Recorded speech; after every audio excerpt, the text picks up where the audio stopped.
Your target audience. Now, I speak to a lot of businesses who say their target audience is everyone.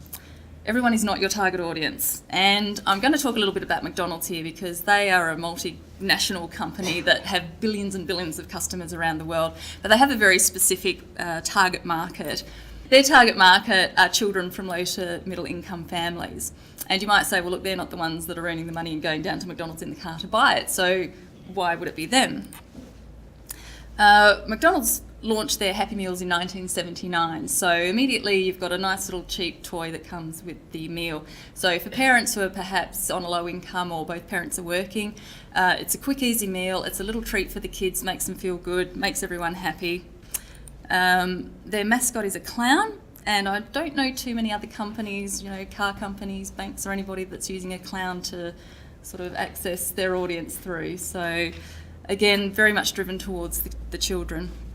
McDonald's claim only 10% of their marketing budget is spent on Happy Meals, but they gross almost $31 billion a year just on Happy Meals in the US. So, for a fairly small budget, according to them, it actually rakes them in quite a bit of cash, so it's obviously working well.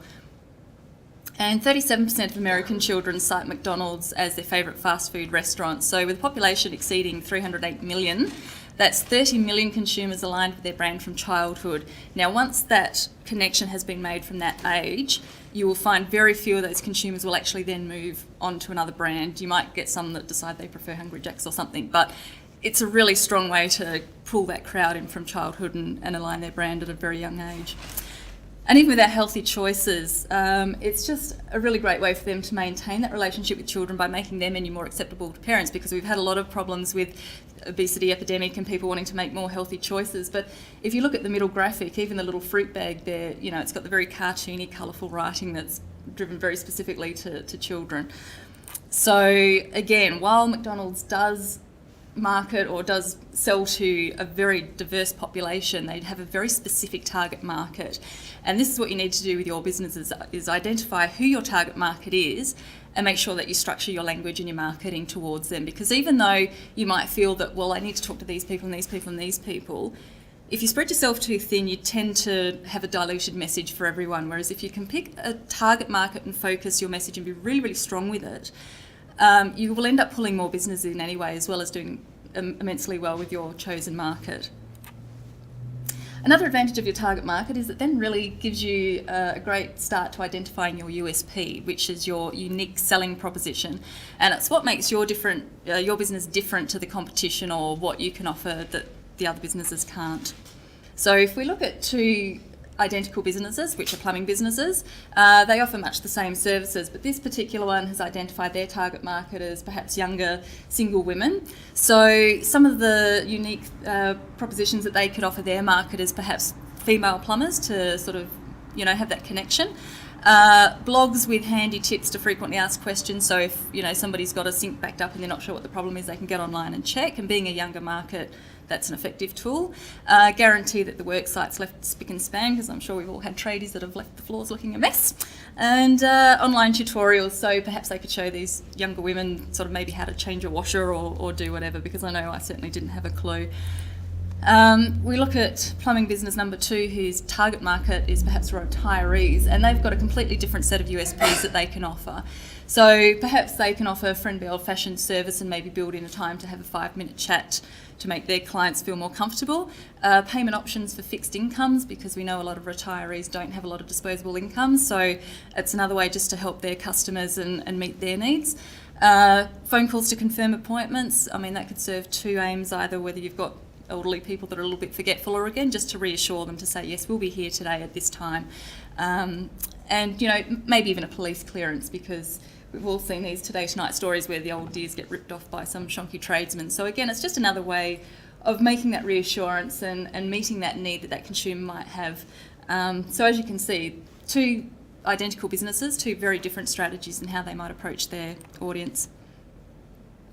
And finally, you want to develop a really strong call to action. And as much as you might have your layout looking fine, great content, all your keywords, it's still really important to tell your consumers what they need to do next, and it's been shown that a strong call to action increases conversions quite significantly.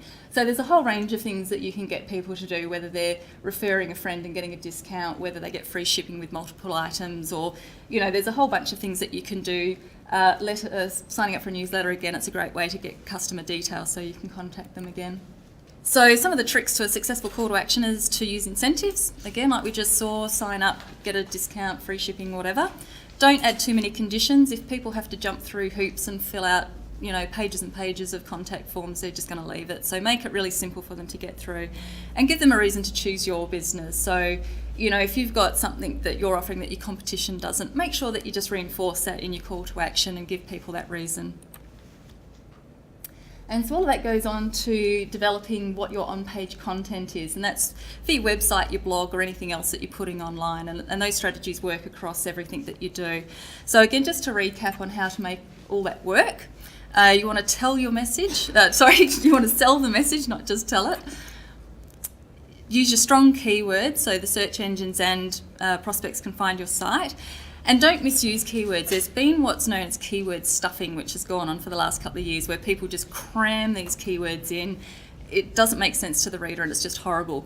Last year, Google introduced what they call their panda algorithm. They're now punishing sites that are guilty of these sorts of practices, and they are either dropping rankings, so you're not appearing where you were, or they're taking your site offline altogether. So again, while it's important to really have those keywords and have them mentioned enough that they're, you know, being picked up as the keyword, probably any more than 4 or 5 times on a page is going to start looking a bit dodgy to Google. Again, make sure the copy is really easy to read on screen, so just pay attention to the layout, the size, the colours that you use. Always focus on the needs of your customers, and if you're talking about yourself, again, how you can make that so your customers are getting something from that. The benefits of the product and service, not the features. And again, remember to identify a target market and to remember that's not everyone. You're going to get a much stronger message when you focus on one group as opposed to everybody. And again, that just really helps you then come up with your unique sales proposition if you've got a really clear market in mind. And finally, create that strong call to action to make sure that people have a good reason to come through and follow through on your site. So as you can see, when it comes to writing on-page content, there's a lot more to it than just being able to write well and being grammatically correct. There's a lot that goes into building it, and it's all these elements that you need to combine to really make that on-page content work for you. So that's my little presentation, thank you. Sally and I will be discussing some of the online tools that you can use in just a moment.